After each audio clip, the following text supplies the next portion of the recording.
Hi, good morning, friends. Today is Monday, September 8th, and I have an exciting video for y'all today.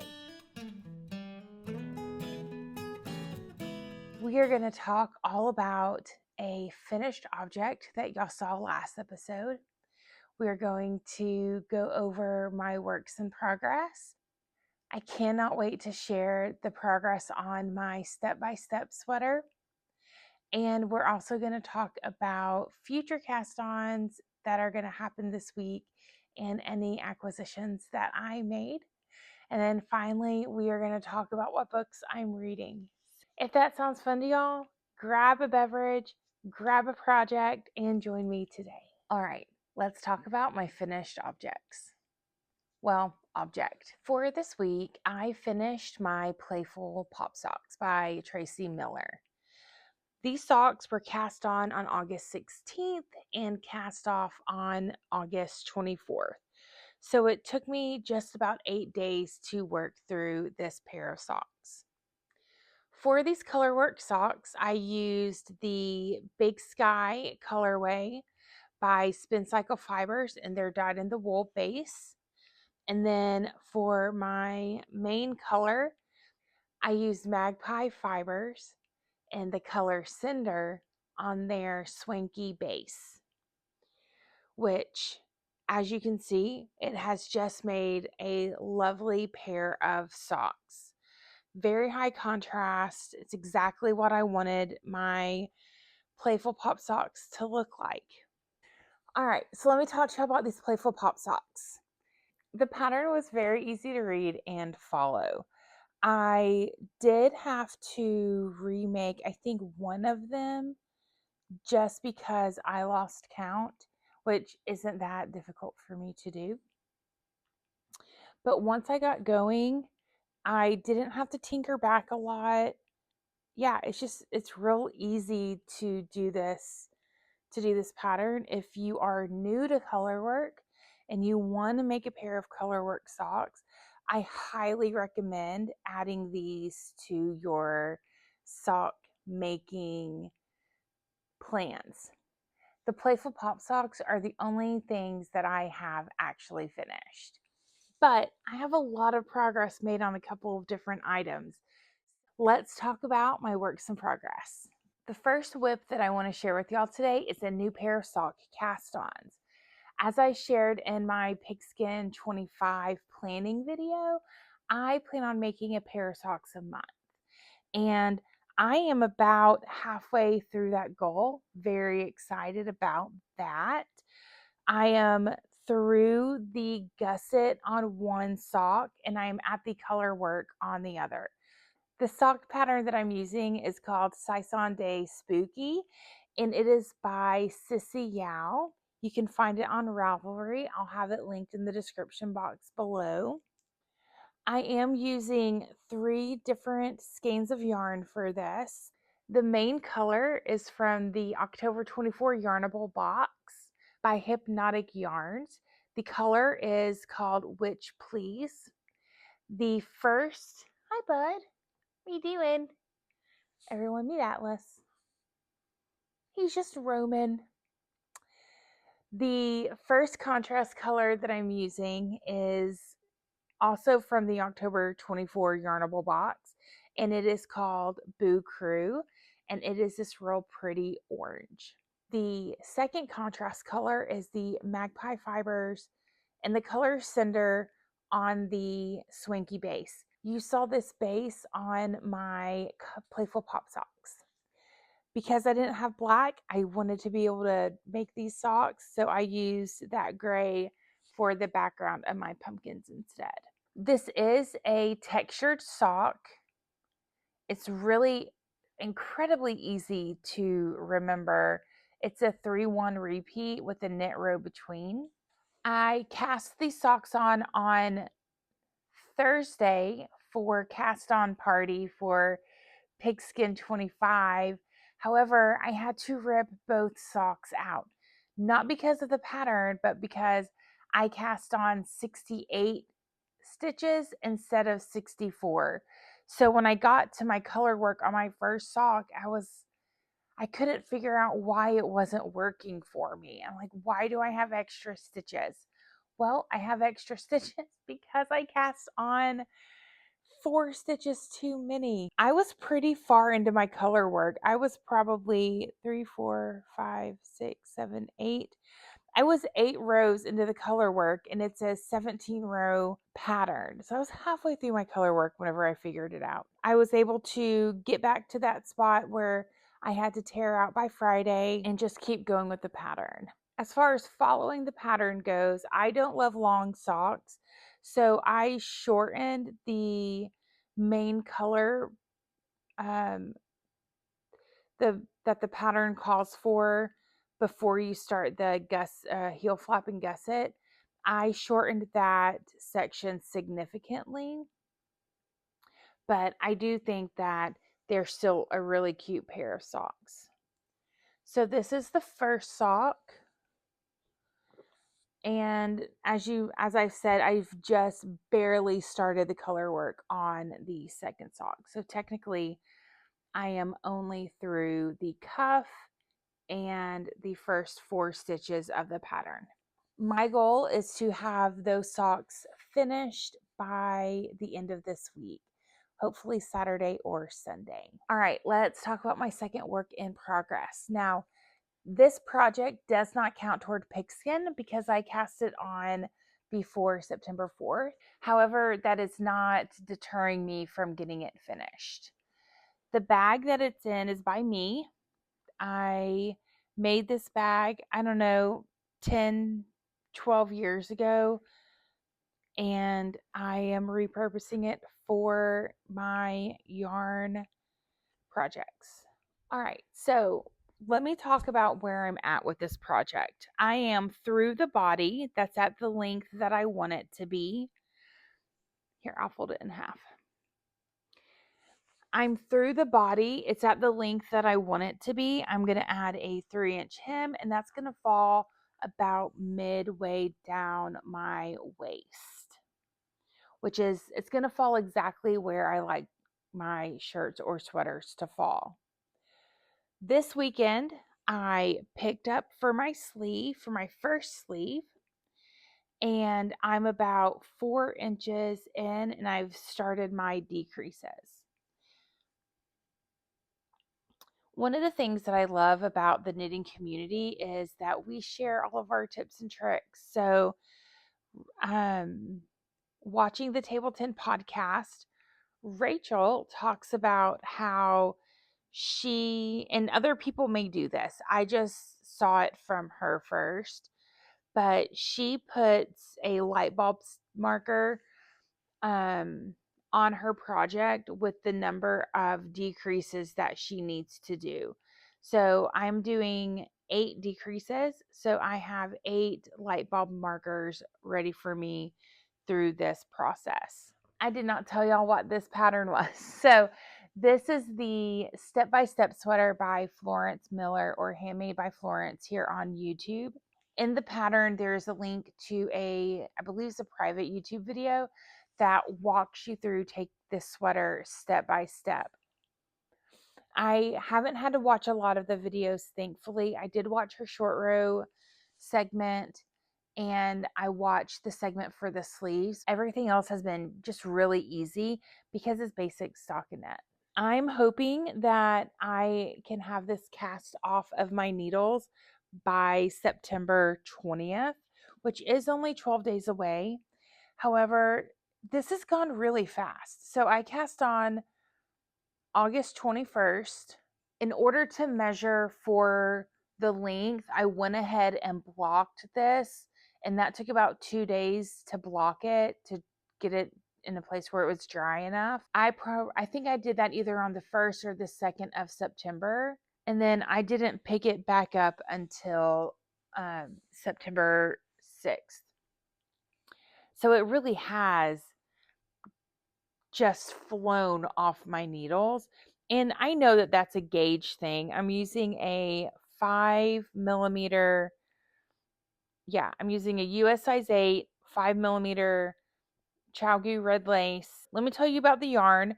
Y'all have seen this before. You can check out my last video episode 2 for more detailed explanation, but this is the Hue Loco Coffee House collection and the Colorwork Chai Latte. It is worsted weight. I am holding it with the Drops Brushed Alpaca, color number 4, which they call a light beige. I'll hold it up one more time so y'all can see where I'm at.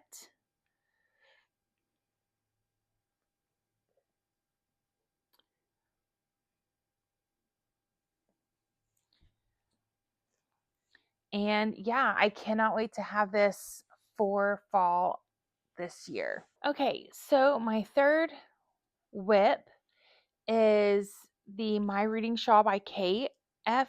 Jones. This was cast on August 10th, and I am just working my way through the project. The yarn that I'm using is from Fangirl Fibers. It is the Dirty Dancing Mystery Box. I am currently in the process of adding week 3 colors. I would like to have this finished by the end of September, but that is not something I am absolutely just stuck on. If I take it into October, then I do. Again, because this was cast on before September 4th, it does not count toward Pigskin Party. The shawl is knit in garter stitch, so you are literally knitting every row, which I find easier, but it gives this real like plush texture. I can't wait for it to be done and blocked so I can just see how well this yarn just softens up. So for the yarn, the mystery box that I purchased had the variegated and the tonal. What I am doing on this project is I am holding the variegated yarn double with itself, and I'm holding the tonal double with a white yarn from Knit Picks. It is their Stroll base and undyed yarn. And it's just giving this just beautiful marled look. I think the yarn that I like best so far is week 1's variegated. To me, this looks like Monet's Water Lilies. What do y'all think? Let me know in the description below. Other than the Birkin, which is a colorwork sweater by Caitlin Hunter, that project is currently on hold. That is all I have for works in progress to share with y'all today.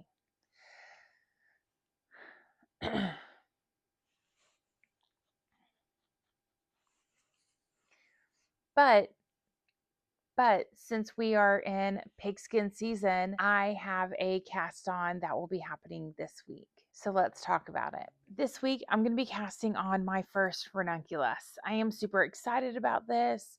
I think it's going to help challenge my skills as a knitter just because there are new stitches that I'll be learning, which is part of what I want for this season with Pigskin Party. So I'm working up to a Salty Day sweater, and we'll talk about that more in a little bit. But I'm just trying to challenge myself to know more, to learn more as a knitter, so that things I look at that might be intimidating or scary, that they aren't. That if like I can purl, I can stockinette, I know how to make a stitch left and right. I have done German short rows. So these are things that I can do.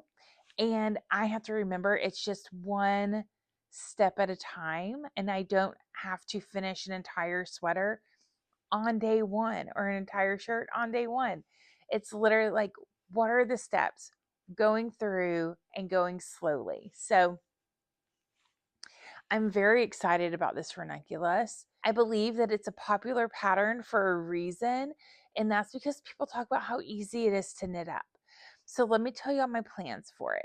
I am using a yarn by the company Red Stag Fiber in their Maynard collection, and the color is Royal Ballet. It's this real pretty gray purpley color.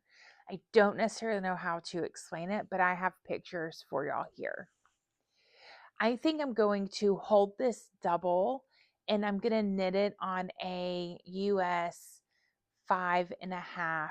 No, I'm going to knit it on a US size 9, which I believe is a 5.5 millimeter. I do want a looser gauge for this, but I don't want an oversized top.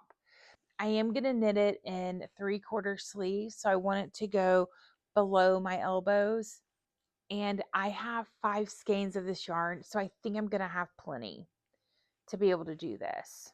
I'm going to do the provisional cast on for the neckline. I am waiting on a set of ChowGoo interchangeable shorties to get here so that I can actually cast on the neckline.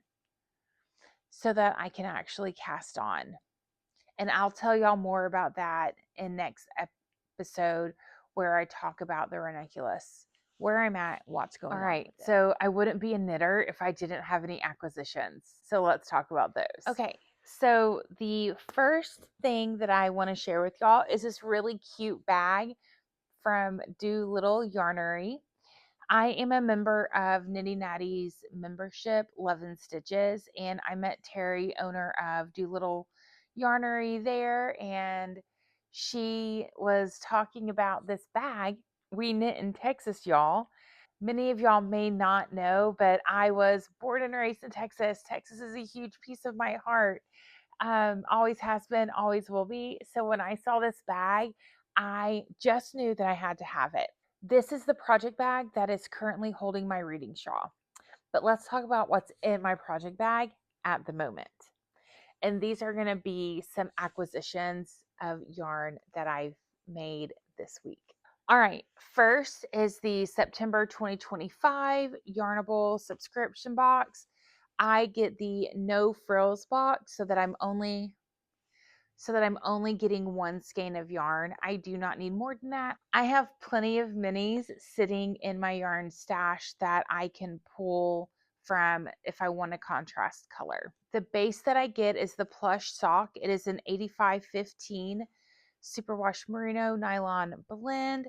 It has 437 yards and it is 100 grams. So this will most likely be a hat this fall. My next purchase is a yarn from Mandy's Making.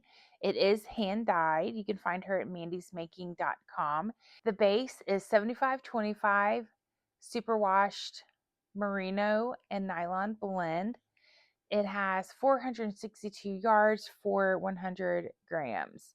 It is fingering washed.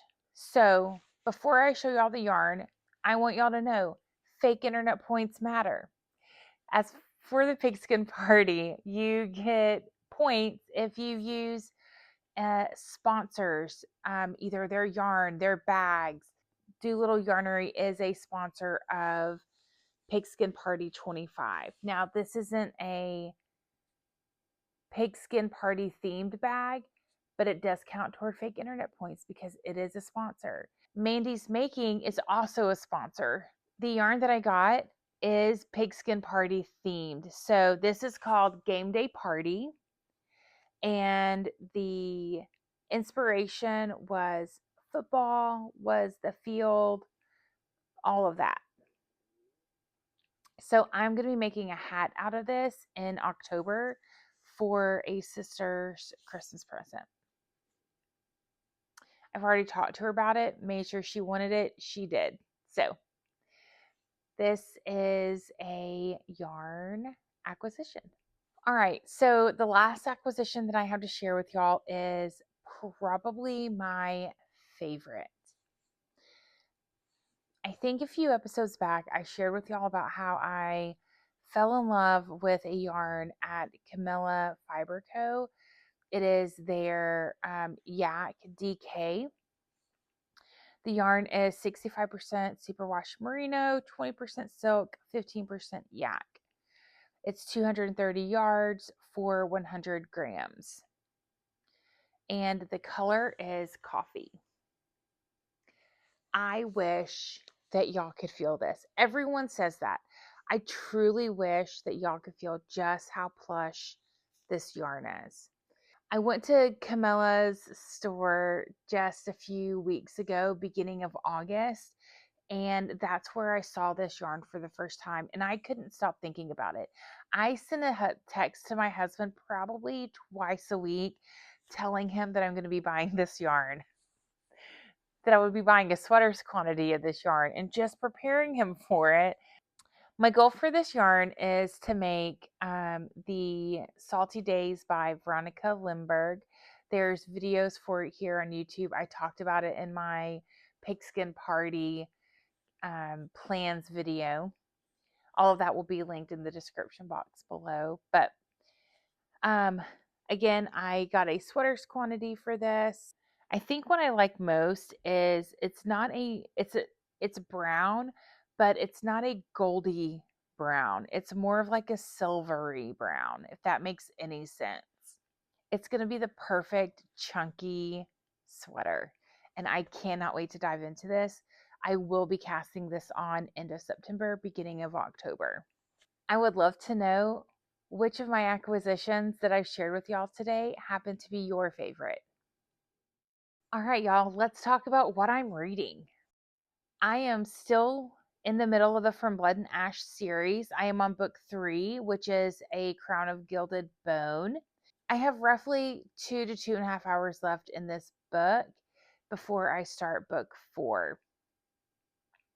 And the reason why I'm going through these books again is because book 6, which I have talked about ad nauseum, comes out at the end of the month, and I cannot wait for it. So that is an audiobook that I am presently listening to anytime I get the chance. On deck is Bride by Ali Hazelwood. That book came available for rent through my library. I do have the audiobook that I'm going to be starting hopefully this week. I am absolutely getting into the fall vibes of books. Now, I do not do mystery. I do not do thriller. I can't. So, we'll see how this one goes. I think it's more of like a romance, mystery, thrillery, fantasy book. I think it'll be fine. I've heard really good things about it, and Ali Hazelwood is a great writer. So I recently read Problematic Summer Romance by Ali, and that was a great book. I think I gave it 4 stars on my Goodreads. If you want to follow me on Goodreads, I will also put that in the description box below. It is a good time over there. Yeah, check it out. See what I'm reading. See what I didn't finish, because there's a lot of trash books out there. I think I said in my last episode, if y'all want a book specific video, just let me know. I'd love to talk about my unpopular book opinions with you. I read before bed every night, mostly every night, and I read on my Kindle. I have a whole setup. It's got a clicker. I've got an arm that holds it, so I can just be tucked up in my bed reading. Not having to use my hands or sit up. It's quite great. I often find myself falling asleep in that position and turning things off and putting it away. It's lovely. Before I go to sleep, I am reading something. The book that I finished last night is called Never With You, and it is a spice-free romance, which is very refreshing when most romances are teeming with spice. It's really nice to have just a really sweet book that doesn't include any of that. What this book is about, it has a forced proximity trope, workplace enemies. There's just a lot of family dynamics in it. It's just really, really cute book. There is a bit of you've got mail themes along with it. You know, pen pals not knowing who each other are. That may have been a spoiler. Sorry. But this book is by Kourtney Keisel, and it took me about, I don't know, maybe 3 nights of reading. When did I start it? I think this book was on my Kindle for probably 5 nights. that's because a couple of nights I read a lot, and a couple nights I only got through like 3 or 4 pages, which tends to happen depending on the day, where I go to sleep and I'm just exhausted, or I go to sleep and I'm completely wired. So I'm reading like 3 hours that night. I do think I read till like 2:30 in the morning one night last week. So that got me through a huge chunk of it. Next on deck for my Kindle, I'm not quite sure. I soft DNF'd a book called The Problem with Pretending because I am so mad at it. It makes no sense. The issue that's going to happen, which I don't know, 40% of the way through, I know what's going to happen with this book. I know what the fight's going to be, and it's the worst because it doesn't have to happen. So I'm not going to finish it. I did say earlier I am super ready for fall vibes. So any book that I pick up is probably going to be fall witchy themed, which is going to be so fun. I love cozy witchy rom-com books. They're just super lighthearted, not a lot of stakes. That's what I want whenever I read. I don't want to be taught. I don't want to be preached at. Like, I don't want any of that. So I'm very excited about fall reading. I'd love to know what your reading plans are for this fall and to get a few fun, cozy recommendations. Okay, friends, we made it. I am super excited about September and the next couple of weeks. If you want to catch up on what I'm doing between episodes, you can follow me on Instagram at stash_therapy. Same on TikTok. My Ravelry screen name is at Stash Therapy. So come find me. I'd love to catch up with y'all on any of my socials. So come on, it's a good time over there. I'm just getting into posting on Instagram. TikTok is the next frontier. It's going to be so fun. Before y'all leave, please don't forget, like this video, comment below, and subscribe to my channel. I am looking forward to continuing this knitting journey with y'all. Have a great week. Bye.